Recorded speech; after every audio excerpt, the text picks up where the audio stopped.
கண்மணி நாயகம் ஸல்லல்லாஹு அலைஹி வஸல்லம் அவர்கள் சொல்லுகிறார்கள், இன்ன மினத் துனூபி தன்பன் லா யுகஃபிருஹா ஸலாத்து வல ஸௌமு வல ஹஜ் வல உம்ரா. பாவங்களில் சில பாவம் இருக்கிறது, அந்த பாவத்தை தொழுகையால் அழிக்க முடியாது, நோன்பால் அழிக்க முடியாது, உம்ராவால் அழிக்க முடியாது, ஏன் ஹஜ்ஜாலும் கூட அழிக்க முடியாது என்று சொன்னபோது நாம இருந்தால் என்ன கேட்டிருப்போம்? நாயகமே அது என்ன பாவம் என்று தானே கேட்டிருப்போம். அருகில் இருந்தவர்கள் சஹாபிகள் இல்லையா?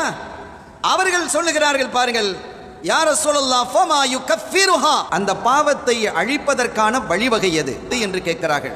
யுகஃபிருஹல் ஹுமூமு ஃபீ தலபில் மஈஷா, தொழில் துறைகளிலே ஈடுபட்டு வியாபாரத்தில் ஈடுபட்டு முயற்சி செய்து கொண்டிருக்கக்கூடிய அந்த முயற்சி அவைகளை அந்த பாவத்தை அழித்துவிடும் என்கிறார்கள். நிழல் இல்லாத காலகட்டத்தில் ஒரு நிழலிலே தங்குவதற்கான வாய்ப்பு மூவருக்கு வழங்கப்படும். அதில் ஒன்று யாரு தெரியுமா? நல்ல நேர்மையான வியாபாரி, கொடுக்கல் வாங்கலை சரியாக செய்த, ஹலால் ஹராமை பேணி நடந்து கொண்ட நேர்மையான வியாபாரி. இரண்டாவது அல்-இமாமுல் ஆதில், நீதியாக நடக்கக்கூடிய ஒரு தலைவர்.